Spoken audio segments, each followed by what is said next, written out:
The market smelled of burning incense and rotting cabbage. Ahri wrapped her cloak around her 9 tails and fiddled with her twin sunstone tokens to distract herself from the stench, rolling them between her fingers and snapping them together. Each one had the shape of a blazing flame, but they were carved in such a way that their sharper edges fit together, forming a perfectly smooth orb.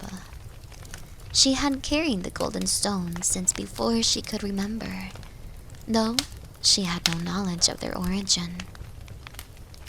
Though Ahri was in a new environment, she was comforted by the latent magic buzzing all around her.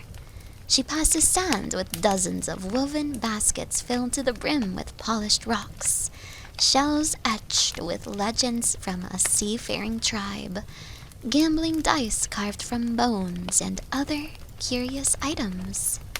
Nothing matched the style of Ahri's sculpted tokens. "Care for a gem to match the blue of the skies?" asked the gray-bearded merchant. "For you, I'll trade a cerulean bauble for the cost of a single cry-raven feather, or perhaps the seed of a jubji tree. I'm flexible." Ahri smiled at him, but shook her head and continued through the market, sunstones in hand. She passed a stand covered in spiky orange vegetables, a child selling fruits that shifted color with the weather, and at least 3 peddlers swinging tins of incense, each of whom claimed to have discovered the deepest form of meditation. "Fortunes! Come get your fortunes told," called a young woman with lavender eyes and a soft jawline. "Find out who you'll fall in love with, or how to avoid unlucky situations with a pinch of burdock root. Or if you'd prefer your fortune left to the gods, I'll answer a question about your past. Though I do recommend finding out whether or not you're at risk for a death by poisoning." A tall Vastaya with feline ears was about to take a bite of a spiced pastry. He froze and stared at the fortune teller in alarm. "The answer is no, by the way. Yours is for free," she said, curtsying at him before turning to Ahri. "Now you look like you've had a dark and mysterious past, or at least some tales worth sharing. Any burning questions for me, lady?" Beneath heavy layers of incense, Ahri paused at the scent of wet fur and spiced leather lingering at the woman's neck. "Thank you, but no," she replied. "I'm still looking around." "You won't find any more Yamello tokens in this market, I'm afraid," the woman said, nodding to Ahri's sunstones. "Like the ones you have." The back of Ahri's neck prickled and she drew closer to the woman. She would not let her excitement get the better of her. "Do you recognize these? Where do they come from?" The woman eyed Ahri. "I think they're Yamellos anyway," she said. "Never seen a pair in person. He only carved a small number in his time, and many of the sets are separated in the war. Dead rare, those." Ahri leaned closer with each word. "I'm Hirin, by the way," the woman said. "Do you know where I might find this craftsman?" Ahri asked. Hirin laughed. "No idea, but if you come in, I'll tell you what I know." Ahri wrapped her cloak around her shoulders and eagerly followed the fortune teller past her booth and into a caravan decorated wall to wall with animal skins. "Tea?" Hirin said. "I brewed it this morning." She poured 2 cups of liquid, the color of plum wine, taking one for herself. The tea tasted of bitter oak bark masked by a cloying dollop of honey. Hirin held out a hand for the stones, but Ahri kept them close. I'm getting the sense that these are special to you, she said with a wry smile. Don't worry, I have no interest in peddling stolen sunstones. Bad for a girl's reputation. Can you tell me where they come from? Asked Ahri, handing them over gingerly. Hirin held them up to the light. These are beautiful, she said. I don't know how they fit together so perfectly. I've not seen the like. Ahri said nothing. She stood frozen with curiosity and did not take her eyes off the woman. Legend says the sculptor known as Yamello collected fossilized lizard eggs from 1,000 years ago that he carved into intricate shapes. These ancient lizards lived long before the Gatu Sea dried up to a desert, leaving only petrified bones and dust.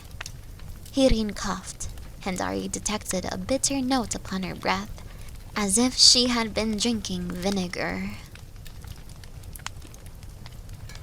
Yamello stones are designed as small pieces that fit into a larger sculpture, she continued.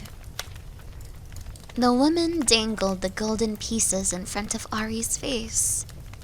Just as your past has left you with information to be desired, these stones may have many more parts that, when combined, create another shape altogether.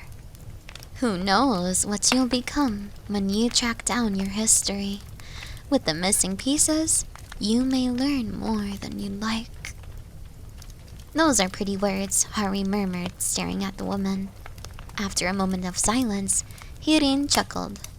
Some threads of truth, threads of my own invention. A fortune-teller's weaving must be seamless. The woman retrieved a hunter's knife from a cabinet. I weave in just enough of what you desire to make you stay, she said. Till the tea slows your muscles, that is. A low growl escaped Ahri's lips.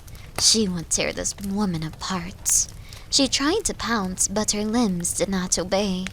She was rooted in place. Oh, there's no need for that, lady. I only need a single tail. Useful for a variety of potions, you see, and extremely valuable. Or so I think. Never seen a Visayan with foxtails before. The tea freezes any pain, along with your mobility. Hirin wrapped a bandage around one of Ahri's tails. Ahri tried to resist, but she could not move. You'll wake up tomorrow good as new, said the woman. Well, with one less tail. Do you really use all 9? Ahri shut her eyes and reached out to the reservoirs of magic around her. The environment had plenty ripe for the taking, but she was too weakened by the tea to draw them to her. Instead, she reached into Hirin's mind, which was far more malleable, and pushed. Ahri opened her eyes and stared hard into Hirin's. They deepened from lavender to violet. Hirin, she said, come closer. I would look into the face of the one who tricked me. Of course, lady, Hirin replied, transfixed.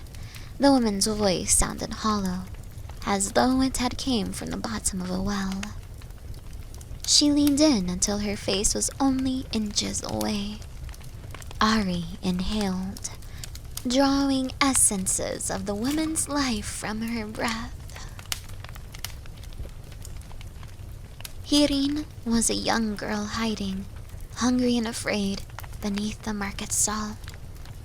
2 men argued above, looking for her. She had nothing but empty coffers to show for her day's work. Ahri continued to drain Hirin's life, sampling memories of raw emotion. They felt rich in Ahri's mouth, and she relished each unique flavor of emotion. Hirin told the fortune of a witch doctor shrouded in veils, receiving a copper for her troubles. She used the coin to buy a piece of bread, which she devoured in seconds. In a seedy tavern, A raucous group played cards. A man with eyebrows resembling butterfly wings gambled on a golden Yellowstone while Hirin watched from the shadows. Hirin tracked Ahri as she walked through the market. One of her foxtails peeked from behind her cloak. She drew the Vasaya into her caravan. Enough. Ahri stopped, her head spinning with renewed vigor. With each memory she stole from Hirin, she felt energy rush back into her weakened muscles, cleansing them of the poison. Strengthened once more, she slowly shook her limbs awake and flexed her tails with a shiver. They tingled with pinpricks. Hirin stood wide-eyed and dazed, still very much alive.